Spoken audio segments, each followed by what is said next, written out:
There's several thoughts here.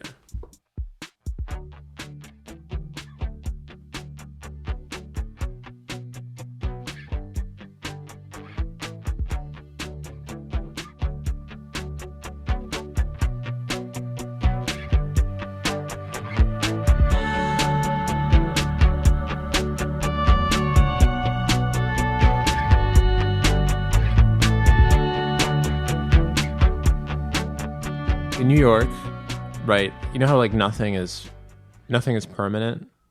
It feels like nothing is like everything is always fleeting.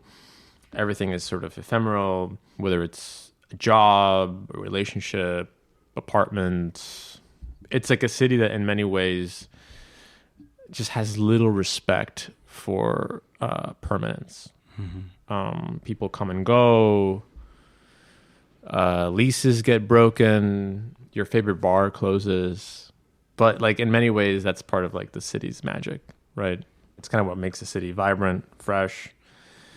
And it's constantly changing. So nothing is what it used to be, which also makes the city like a breeding ground for like nostalgic thinking. And as I get older, I'm in my 30s now, obviously, as you are as well. And I'm thinking now in longer terms. And I think you are too. Like we're not thinking, I think it's like when you're in your 20s, you think short-term stuff. At least for me, I remember planning months at a time. And now I find myself like planning decades at a time. This is like what led me to get like married to Nika, buy a house in Ridgewood, start saving money, drink less, kind of trying to be more healthy, really. Also trying to, just because that's, these are things that I think about now because I'm thinking about what my life looks like at 50 or 60, right? It would never occur to me in my 20s to like think about these kind of things. Nika, obviously, she's been thinking about these kind of things since she was 3 years old. But like all I knew as a child was basically like, I'm going to just live in New York someday. So I feel like New York kind of discourages long-term. Like it's a city that doesn't allow you to plan long-term. It's not the nature of a city like this, right? And you've lived in New York. Now you lived in Montreal as part of like trying to figure out long-term goals. And I don't know. It's what do you think? I guess my question is, and this is an open question, and you don't need to have an answer to this, but like, why is it so hard, I guess, to plan things out in this city? This is way heavier than what I spoke to with Mimo, which was about like restaurants being the new nightclubs, right? And now I'm trying to think of things. These are like thoughts that I've been having, especially recently since we bought this place. And it's crazy because maybe it's just everybody when they turn 30, they start thinking about like, okay, now what is my life looking like at 50 or 60, right?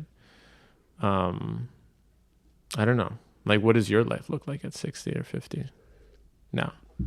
I mean, oh man, you're throwing a lot at me, which is cool. And I think that it's appropriate to bring a heavier topic to our dynamic. That's kind of how I feel like I relate to people, is through vulnerability. And I feel like we always, in the times we've had sitting at this table recently, we have like these nice little intermittent conversations about stuff. That's why I want to talk to you about this, because I feel like you and I get into, as you call, heady conversations. Correct. Yeah. And we've talked about life in all its grand scale aspects. And I feel like, the topic that I had to choose for you, I think it had to be a little bit more serious. Yeah. Do you also, you left everybody leaves New York at some point. That, like, everybody, even we've flirted with the idea of living in Europe for a short period of time. I think it just, it's a city that makes you look at the past more than it makes you look at the future. Like, everyone treasures New York, of the New York of their youth, right? It's kind of a cliche. because the New York of your youth no longer exists. Even like my New York of my 20s doesn't exist, and that was just like that just happened. It just happened. Yeah. Like a minute Totally. ago, no longer exists. Let me introduce something else here. Let me just bring this in, and this is maybe a little less serious. There's a Slate article, Slate. It's like a publication, whatever, it doesn't matter. And the title of the article is "One Step Forward and Six Steps Back. LCD Sound System used to be the coolest band in the world. So how did they become so cringe?" Now, the article talks about many things, but it touches on something that I thought of when we went to see LCD Sound System, like on my 30th. Remember that? Yeah. It was on my 30th birthday. Yeah, vividly, yeah. I thought, what a perfect band to see at 30, since a lot of their music is about getting older. And not just getting older, but like fear of irrelevance, like that kind of ironic self-awareness, which is now like kind of a joke in itself. But like Losing My Edge was funny and ironic, but now it's kind of like, it's kind of lost its irony. It's kind of true, which kind of makes it a little cringe. I don't know. It's a New York band, but it kind of encompasses what I'm talking about like it's the passing of time. I don't know. And we went to see it at like on my 30th. Multiple times. Yeah, we've been to that show multiple times. Is it cringe? Is it cringe? Is LCD Sound System cringe? Yes. Is that what you're asking? Yes.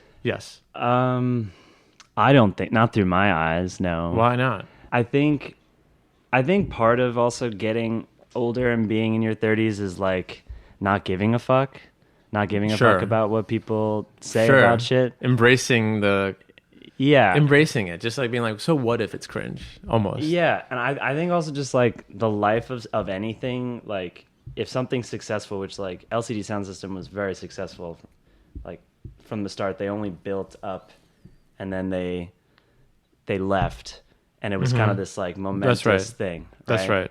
And I guess like when they came back, they got criticism for that, but then did really well. And have just kind of like been like, oh, I guess we're just gonna like hang out and keep doing this. And of course, a lot of people are gonna get mad about that. Someone, and the majority of people, or maybe not, just a group of people, are gonna critique something that's been around for a long time that has had success. But also, how much of that critique is like, if they just released new music, they would just constantly be refreshing themselves.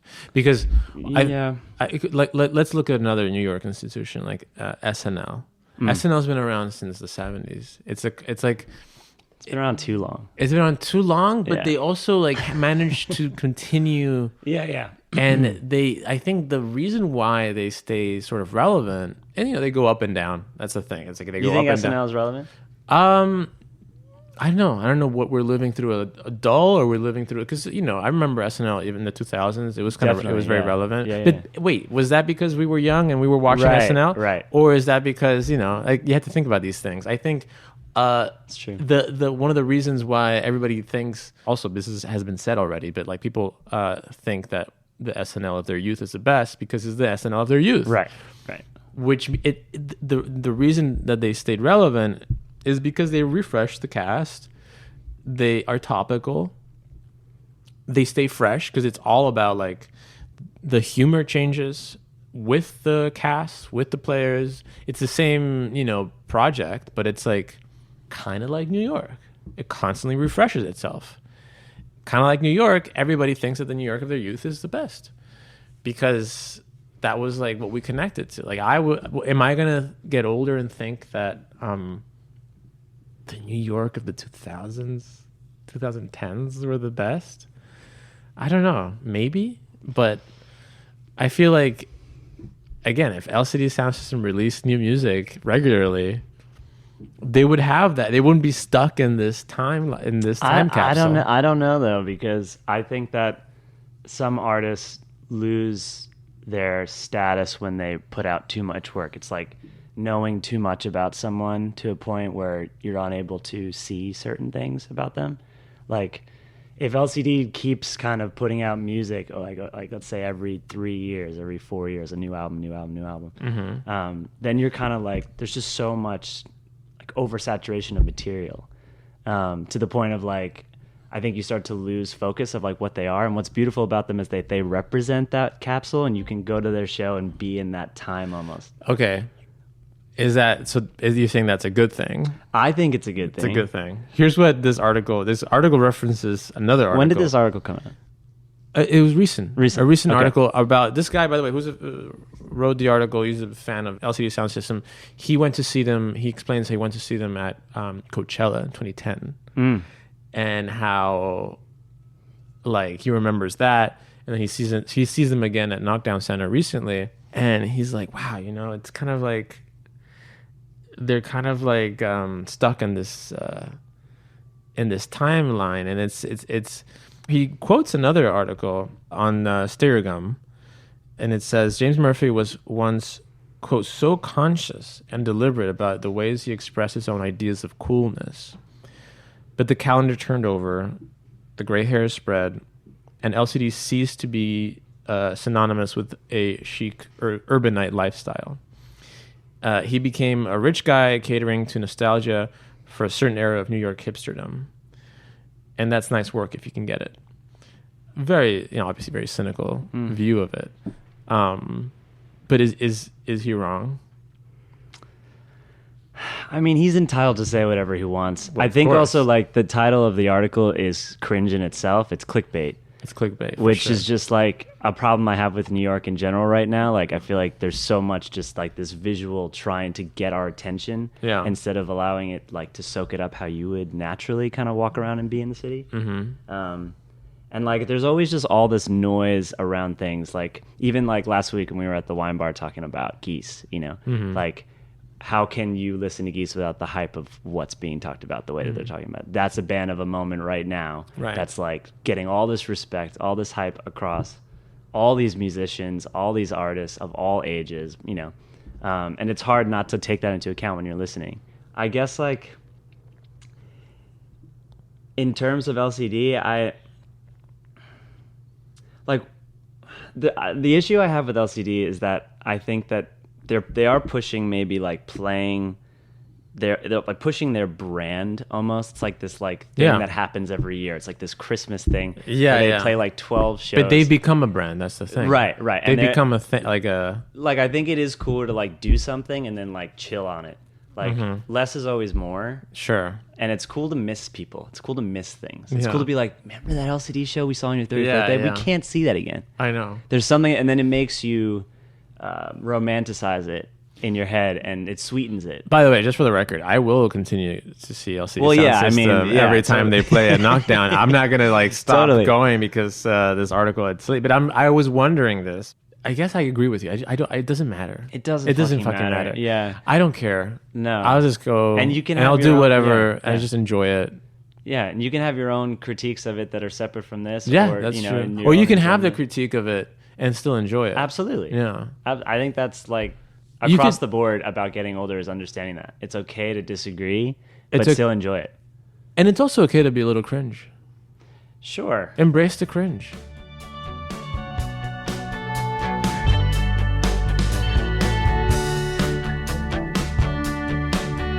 All these guys now, they listen to Geese. They drink natural wine. They order Amaro at the end of the meal. They have vinyl collections, and they go to the cinema to see the new PTA movie on 35 millimeter or 75 millimeter or whatever. And I'm like, yeah, that all sounds like good stuff. So what? Shoot me. Arrest me then. Because you know what? It's either that or like fucking. What kind of men do you? Poor men are getting critiqued. So sad. It's not even that. It's not that big a deal, man. It's not even that. But it's like, okay, fine. Let me be the stereotype then. Like, let me just do that. Let me just do that. Let me just do my own little. Let me have my little thing. Let me just do that. Yeah, I don't know. One thing I feel like I've always been old. You have an old soul, yeah. I agree with you. When I was young, people were like, oh, he's an old soul. Yeah, you have an old soul. I always felt like I was meant to be 30. I always said this. Yeah. Even when I was a child. I just feel like now I'm like coming into the person that I was meant to be. So you're thriving. I'm like, yeah. Yeah. Hell yeah. You've risen. I've risen.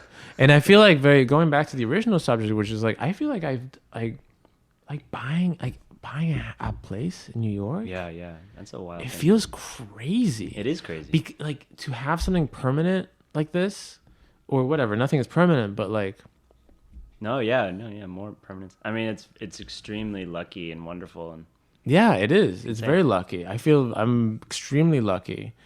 I felt like it's always between me and the city of like this tension of like the city doesn't want. I feel like the city doesn't want me here. you really feel that way? I just that kind of everybody, right? The city doesn't make it. It's not a comfortable place. No, it's not. It's very hard to live here. It's very difficult. Everything's hard. It makes me question why I'm here. But I think that's why you like it. Yes, exactly. There's something about it. I'm constantly like thinking about living in New York, making a permanent life here, which seems impossible because the city, again, it's not like prone to. But it's not. Look around you. We're in your house. Yeah. You've done it. People do it with resilience, help, partnership, friends. Yes.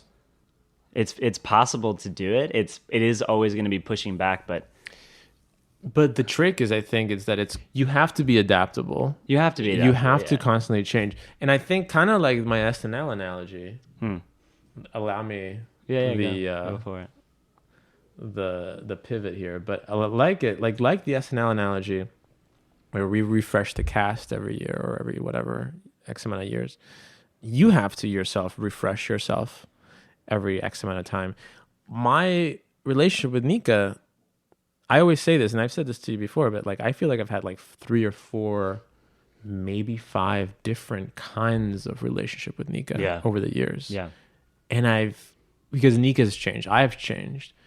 There've been like 6 Nikas that I've met throughout all these years, because you need to constantly be changing, as opposed to certain other places in America that are more bubbles, maybe, where you don't really have to change because it's kind of like a permanent, or not at the same pace. Or not at the same pace, but they stay the same. Have you had this before? Maybe in I don't know. Is it Long Island? Is that Long Island is more like that? It's a bit. It's like things are stuck in like a certain. Definitely. Right? Yeah. I mean, I'm back home living there. I've only been there for a couple weeks. I haven't lived there since I'm 18. But yeah, there's definitely a static to the lifestyle for sure. I even feel that. I was going to say Barcelona, but Barcelona has changed so much. Yeah. But there are places, I think, that just get stuck in time. New York is not one of those places. In fact, it's very much the opposite. When people leave New York and they come back, they don't recognize it anymore. Because, again, it's true. I feel that even like the last couple years, even living here, I started to feel that. And then coming back, even just for 7 months, I was like, man, there's places have closed down that I love. Like, I don't recognize how to like get around as well. Like, it's strange. It's very disorienting. But it's okay. I think that's a sign that I've changed and like what my needs are different. Yeah. I also want to point out, like, with you and Nika, I feel like New York is like the third party in your relationship. That's kind of like maybe your relationship kind of reflects that changing aspect. Like, I wonder would you guys still be together if you were in another place? That's a great question. Yeah, like if you were. That's a great question. That's a scary question. Rural place or. That's an interesting question. It is true. We both kind of share this wanting to live in New York. You both love it equally. Yes. In like your own ways, but like you talk about it in the same way. Yes. Like, yeah, in your eyes. People who love New York and who live in New York, it also forces you to think very hard about why you love New York. Because it's such a hard place to live. You got to think about it. Like, what am I doing? Like, everybody's gone through that moment where like, what the fuck am I doing? What the fuck am I doing here? Yeah, absolutely. What is going on? Why am I paying like $3,000 a month living with like 4 pigs? What the fuck am I doing? Absolutely. For like, and then like, you know what I mean? Yeah, dude, I know exactly what you mean. It it's a very strange juxtaposition. I mean, I lived here for 12 years, and I feel strange walking around here now. I feel like we broke up and I'm hanging out with an ex. I feel like Yes. I'm not, like, we're not, like, I still love You you, broke up but I with don't New like York. you. Yeah. Like, we used to fuck, but we don't. Yeah. Yeah. You know, we can't Yeah. now. It's not possible. You can't. And that's okay. It's cordial, but Yeah, we can be and in the there's same still room. that tension, but it's like, yeah. No, you can't. You broke up with New York. Yeah, it's weird. It is weird. At least for now. I never say never. Right. It's But, true. like, That's true. yeah. That's true. But for now, it's like I don't recognize myself in it anymore. No. I mean, it makes perfect sense. Do you think? Yeah, it makes perfect sense. Mm. I think it's a city that's very difficult. You need to really think about what the city's giving you, and you know, it can't be an abusive, because it could be an abusive relationship if you let it, right? Yeah. Between the city and you, it's like, Yeah. But also really, there's also so much beauty in it. I wouldn't be who I am without it. right. The type of resilience true. it requires. Abusive might be the wrong word. Toxic, maybe. But it's something that, you will always have. You will always, it's Yeah. part of you. There's roots, there's friends. Yeah. And there's always the energy that attracted me. Like, I loved when I was young, like, the pulse was, intoxicating. But now it's like, as I get older, I'm like, I get it's like too much. It's like I immediately skip the high, fun, drunk part, and I'm immediately at the hangover. Yeah. It's a great city to live in your 20s, I think. Totally. A lot of people say 20s in New York, LA in their 30s. I've heard that from a lot of musician friends. Yeah, I guess I can see that. But, like, I don't know, man. LA is not for me. No, I don't. No. I do not see you in LA at all. No. But I understand what they mean. You want to be comfortable. It's the space thing. In your 30s. We have so many friends who eventually, they obviously they're just like, look, we want to have kids. We want space. Yeah. We want to be comfortable. Yeah. Nick and I don't want to be comfortable. That is not a priority in our life. Totally. At all. It's not. It's people. It makes sense. People want to be comfortable. People want to be like, but comfort is like precisely not one of the, like. Right. It's not among our top things that we're prioritizing in our life. Comfort, no. It's pushing it. Sometimes we're thinking of having kids. We're like, it's so expensive. Again, that's why we flirted with the idea of living in Europe for a year or two. Yeah, totally. It's like childcare, healthcare, community. Yeah, the quality of life is Quality of life. Although but we do have a pretty good setup here. Are you kidding? We have the a best. pretty good setup. You have the best. I mean, I even feel like we hacked it. yeah, you have. We have my mother-in-law upstairs. Yeah. We live in, this neighborhood. I love Ridgewood. I love our apartment. I love our friends here.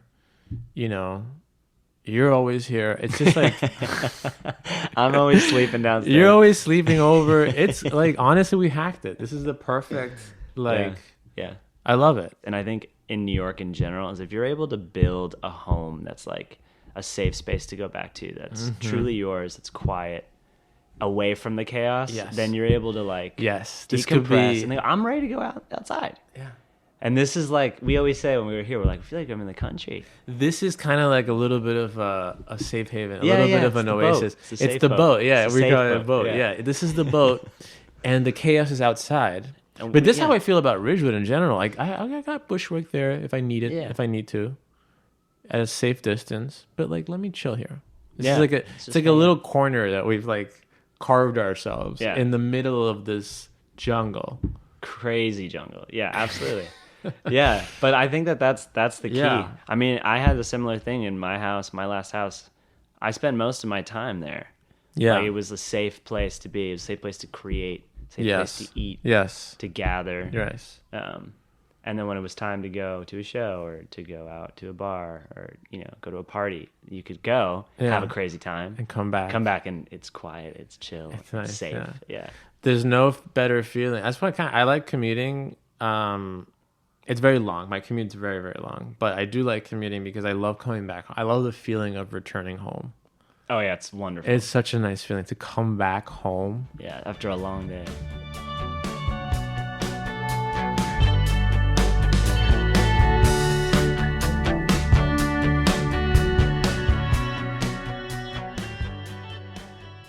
I've moved 9 times. 9. Something like that. That's a lot. Yeah, it was almost every year I was moving. Oh, dude, no It was way. so, I didn't realize. That's why I think now I really appreciate home. Oh yeah. Are you kidding? Because to set up a home properly. Set up a home properly, there's nothing like it. Because also breaking it down, like it's tragic when you breaking down my last house was heartbreaking. We lived in it for 4 years, built it out. I remember, yeah, that place was amazing. Amazing. You and we had so many good memories. Oh, are you kidding? So many parties, so many shows. You guys did such a good job hosting the best times. The best times. Those are some of the best memories, like cultivating community, because it almost feels like it goes against. It takes so much effort to survive here. It takes even more effort to like actually do something that is making some type of a small domino effect of a difference. And to do something like that, I feel like really fulfilled. I feel like, oh, I made some tiny little imprint on the sidewalk of New York City in some way by hosting those shows. Well, you guys with the ambient pasta project, you guys build community. Yeah. Which is so valuable and so important, especially in a city like New York. It's craved. Where everything is so fleeting. It's hard to find people, especially post-COVID too. It's very hard to find community. Well, that's another huge aspect of this, I think, is post-pandemic New York to pre-pandemic New York. Yeah. Is so drastic to me, in my eyes. There's communities have disappeared almost. 100%. I love having people around me. I get kind of freaked out in the suburbs, or not in the suburbs, but like in the country sometimes, because there's nobody around. Yeah. But I like having neighbors around, strangers around. Yeah. The idea that I'm around strangers, it's very comforting. Some people, by the way, it's the opposite. They're very afraid of strangers. Yeah, totally. Some people they would think the opposite of it. And they would think New York City, it's full of crime. There's people getting stabbed. And yes, people get stabbed, but like for the most part, I like strangers. Yeah. I find them comforting. Why? Because I don't know. I like to know that there's people around. There's activity. To think that the bar down the street is packed. It's comforting. You like, even if you're not going. Even if I'm not there. going, it's kind of like I always love. Even when like it's like a feeling of like, there's activity. There's life. I'm safe. I'm good.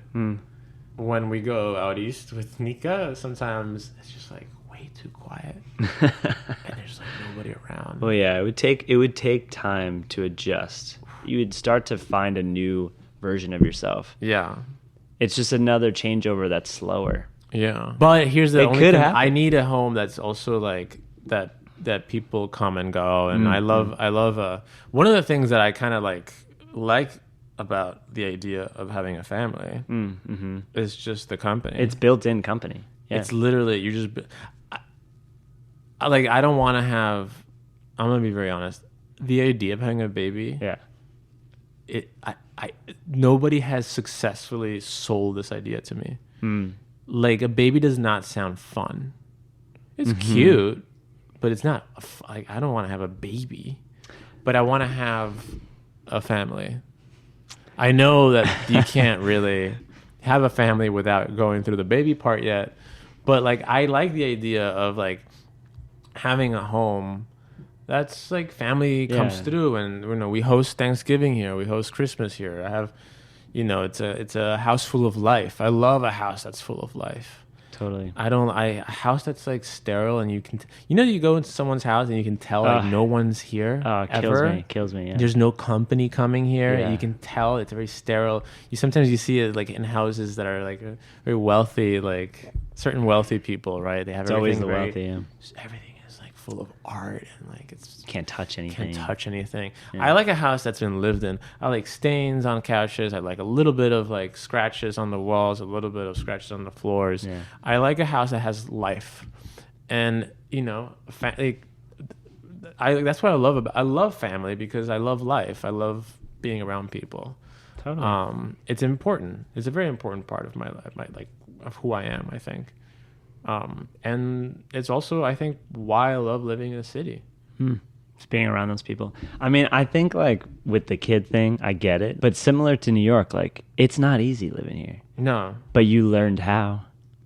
Like it'd be the same thing. Like if you have a baby, you're gonna learn how. And not only that, but it's like just going back to like Nika and I are not optimizing comfort. So as soon as we get comfortable, we're gonna like let's add a challenge. Totally. Let's add a baby. You guys need that. That's the kind of people you are. Like it's another project. Yeah. And it's like, all right, now we did it. We did this. We're comfortable. How do we make it uncomfortable again? Yeah. You know, we're gonna find ways. It, man. I mean, you loved this project. I know it was a lot of work and it was stressful, but getting this house going, you were the leading man there. Like renovations. You loved it. It was something you were caring for, and now now you get to enjoy. I love building I love the idea of like building a home. In fact, one of the things that was so like after COVID, you know, and actually during COVID, in the beginning of COVID, April in 2020, Nika and I had to move. It was a very traumatic time. Nika, you know, we lost family members. Yeah. Nika's grandfather passed away due to COVID. And due to COVID. And we had to move the next day or something. And it was really brutal. It was 2020. We didn't get movers because we were afraid of, you know, being in contact with people. It was very traumatic. But one of the things that was so healing was building the home that we moved into and sort of putting it together, unpacking the boxes, decorating it. That was very healing. And that was the first time I felt like I'm building a home with someone. Yeah. And I think part of it was like, in that moment, I think made me think about like, I want to spend the rest of my life with Nika because it made me think about home. In fact, in the wedding, that was one of the themes that our vows were about, like, you know, home, finding a home in someone. So sweet. Even when the world is falling apart, even if the world is burning, your home is still within that person. And it was kind of an epiphany. It was kind of like a moment of realization, you know, having moved like 9 times and just being like, where am I going to live? And then seeing Nika and being like, oh, wherever she is. It's home. That's what's like, oh, okay. That's the. Oh yeah, like, and you're not gonna have a baby. Bullshit, bro. I'm not saying I'm not gonna have a baby. I just don't want to have a baby. Yeah, we'll see. No, I feel like I want to have kids. Yeah. It's just like the baby itself. It's like this thing that you have to like carry around. Just wait. You're gonna know what to do. I know this is an unpopular opinion, but like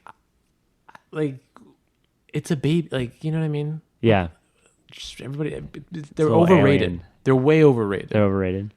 Way overrated. That's a hard thing to rate. They're just like things that you need to like keep alive for long enough that then they become people, and then they become interesting. But you get to build them. That's what's so crazy. Like, yes, no, that's great. The thought of you and Nika sculpting a mind, a little person, sounds really good to me. Because you guys are wonderful individuals and a wonderful unit. Where like, there's also, I think, the understanding of a lot of people shouldn't be parents. And there's a lot of people who then have to walk through their life alone because their parents just neglected them or for whatever tragedy it is.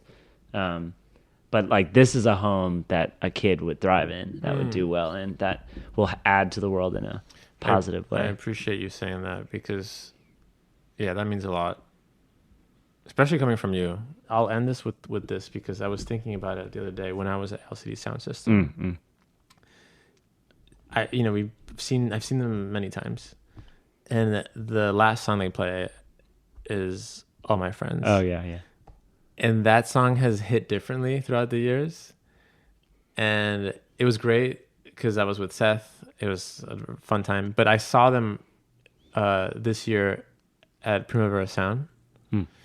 And I went there by myself. The show clashed with some other band, and everybody went to see that one, and I went to see LCD. And I was by myself, very close to front row. And I was thinking, I cried a little bit at the end because I was like, where are all my friends tonight? Oh, it's really sweet, man. You know, because we always like, that's the moment. It's our moment. where you sort of like everybody is so ecstatic. Yeah, And everyone's hugging each other. Yeah, it's so cute. During that last song. And I was just like jumping up and down, and I was just like, damn, where are all my friends? but you know, they were all, you know, they're here. Yeah, we're here. You guys are here. Yeah, we're around.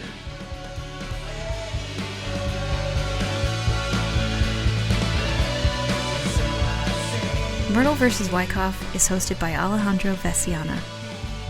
Music by Tom Criblez, who records as teasea. And I'm your producer, Marissa Keeley Brown. Until next time.